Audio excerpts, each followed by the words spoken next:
Couple of knives finished, sending them out today. Let's bring in for a close look at these. There's the first one. This one is Hunter Orange thread on the sheath, matching Hunter Orange liners, tapered tang, Trinity mosaic pins.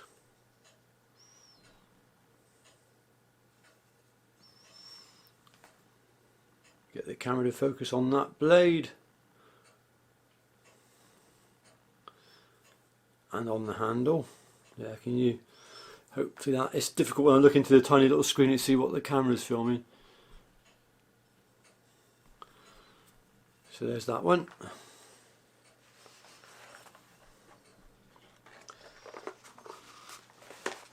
The other one that's going out today is another classic. Both of them have danglers. This one's in the stabilised massa, tapered tang, black G10. I've actually got a video coming up in a couple of days showing the handle shaping on this, and it's quite an interesting video actually. I've managed to speed up some of the processes, and you can sort of see the handle being sort of shaped. It's when it's speeded up, you get more of an appreciation of actually what's happening. So that's coming out later on this week. So hopefully you'll tune in for that. Knife builds on the go. I'll take you into the workshop and show you what I've got on the bench. Work on the bench. I've got some classics on the go, a couple of 4mm. So there'll be 2 tapered tangs. These will be straight tang 3mm. These are bibby knives. I've got 4 bibby knives on the go. Wisps, these are going to have handles on. Extra long handled wasps. That's the work on the progress. Hope to get some of these heat treated today. I've got to go through finishing off the actual the flats, and then I've got to put a preheat treat grind onto these, and then I've got to put the compound onto them before I put them into the kiln. So hopefully some of them will be heat treated today. Quick update on the dog. We bought her a new bed. She's got a few toys. She knows I've got something in my hand. I've got a treat for her. She's settling in lovely. You want your treat. When we first got her, she wouldn't take food from you. Now she does. She's been with us now for just over 2 weeks. The first 2 weeks is the trial period with the dog rehoming people. So the first 2 weeks we were fostering her. Today they're going to come out and see us this evening at 5 o'clock, and we are hoping then we will be able to adopt her and keep her. I'm not quite sure what's going to be happening, but she's settled in lovely. She really has. She's got a few little funny little foibles. You can see she's licking me, and you know, she's calmed down a lot, and she's becoming more confident, and we do love her very much. So if the dog people decide to take her back, then we would be mightily upset, I can tell you. I would. We would be mightily upset. But I think she's here to stay.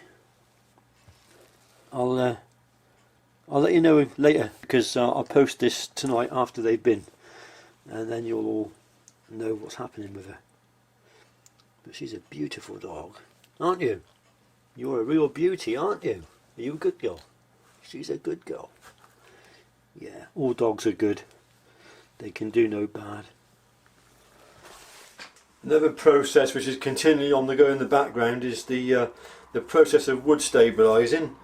This is one of my vacuum chambers, and I've got some blocks of I think they're birch, maple and a piece of yew, or a couple of pieces of yew in there. And it's been under vacuum for a couple of days, and then I allow it to sit for about a week in the chamber, under this normal atmospheric pressure, which is what it's under at the moment. And now I'm going to transfer it into the pressure vessel, and I'm going to give it another week, sat at probably 4 bar, just to try and get the last bit of resin into the handles. You can't. It's a process which you simply can't rush. I think people get the impression you can stabilise wood just like that, but you can't. It takes months. Some of this wood has gone through a drying process, a very slow seasoning process initially, because you can't season it too fast, otherwise it'll split. So it gets slowly seasoned till it gets down to a very low moisture content, and then it gets finally cooked at just above 100 degrees C for 24 hours to drive out any last bit of moisture, and then finally, once it's cooled, it gets put in the vacuum chamber. The vacuum's pulled 2 days under vacuum, as I say, then it stays in the chamber under normal atmospheric pressure for a week, and then it gets transferred into the pressure pot for another week at plus 4 bar. That, in a nutshell, is how I stabilise my wood.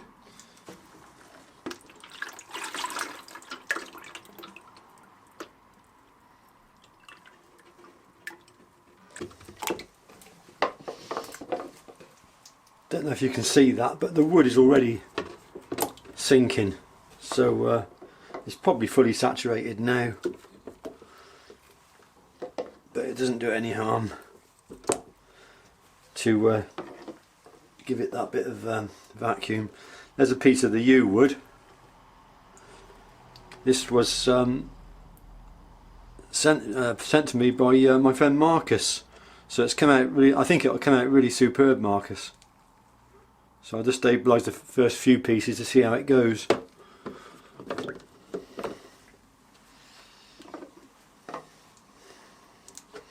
Quite a dark piece there. Just top up the container, make sure we're fully submerged, and that can now go into the pressure pot.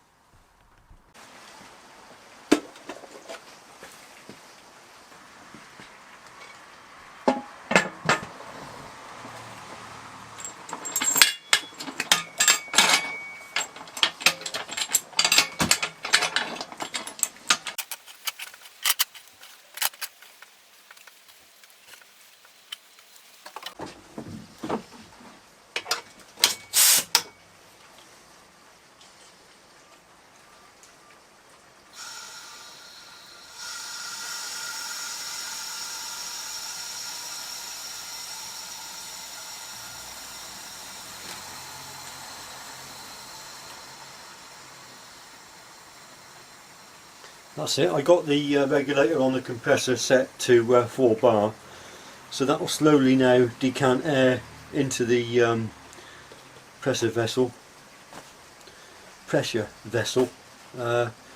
4 bar, and it will stop at 4 bar because that's where the regulators are set, and I'll leave them in there for a week.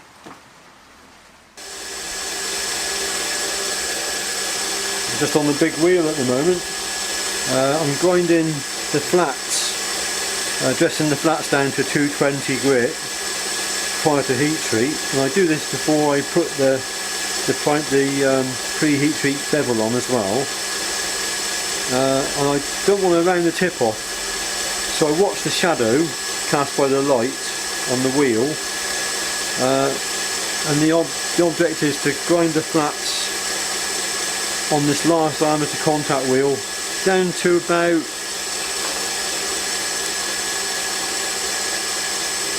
there, because when I then go to put the bevel on, the point of the knife will be coming up here anyway, and that's what gives you that nice crisp transition on the grind lines when you finish the knife.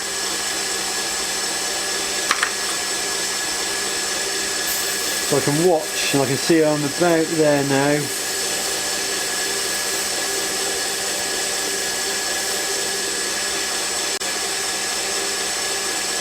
Hopefully you can see that I've ground down to that point there,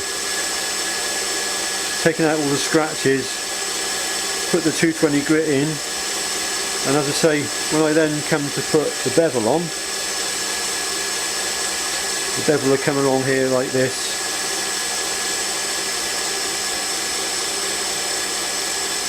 And you can see that it's going to come up and take that bit out anyway.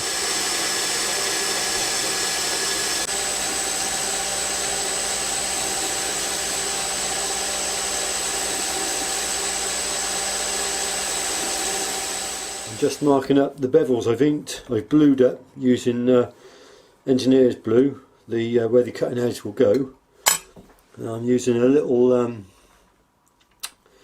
what is it, centre punch type thing. It's transfer punch, and just simply run a line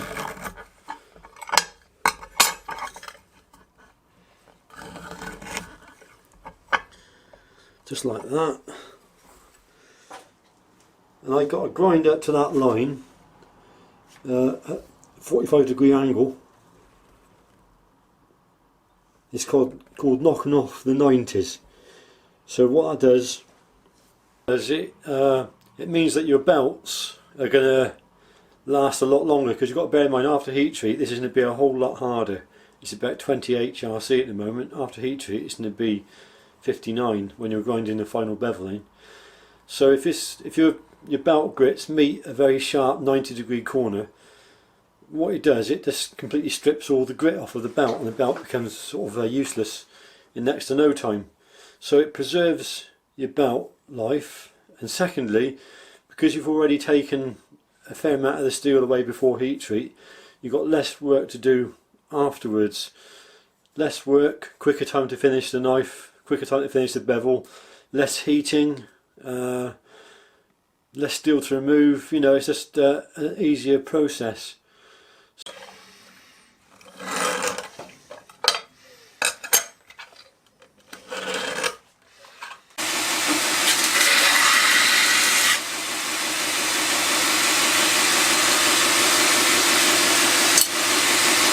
I want to thoroughly degrease them. The best way I've found is washing up liquid in hot water.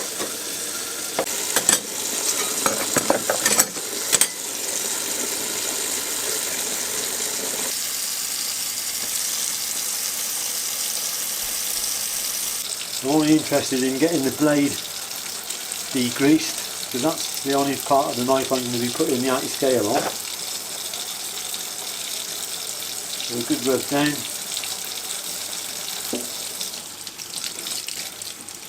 And rinse off. You can't touch that bit now. If you touch it where your fingerprints have been, that will leave a little piece of oil, and the anti-scale won't adhere to it.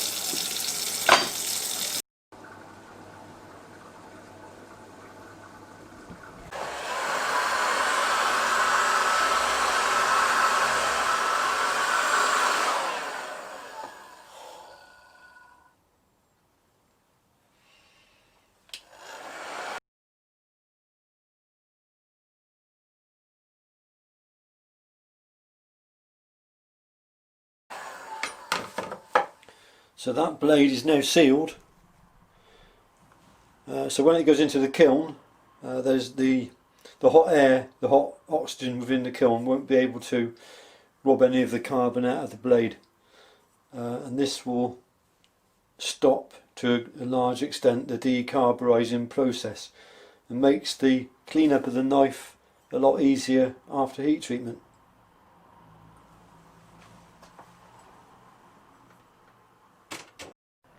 Well, here's all the blades. They've all got the ATP 641 anti-scale compound on them. It's all gone on nice and even. Hopefully you can see that. That's because I've managed to degrease them properly. And tomorrow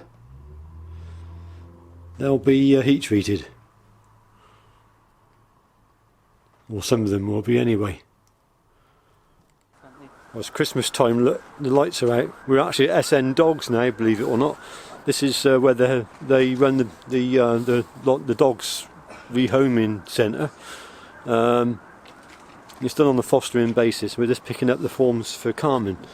It looks like she will be officially our dog. We've adopted her. So just going to meet the lady now. I don't know what you can see. Yeah, I can see you and yeah, you can sort of see me. That's Jessie. Down there is Carmen. There's the paperwork. So I think it's official. Am I now her new Well, you keeper? are as soon as I give you both her and the paperwork. So there's Carmen and there's the paperwork. So Carmen is now officially adopted by you. She's my dog for life. Well, mine really. She's the boss's dog. That's it, it's official. She's with us to keeps. That's wonderful. That is wonderful. That is so, I'm so happy. A happy dog with a happy Christmas. Oh, I'll tell you what, we're so pleased to have a dog in our lives again. I think she's so pleased to have you in her lives. Yeah.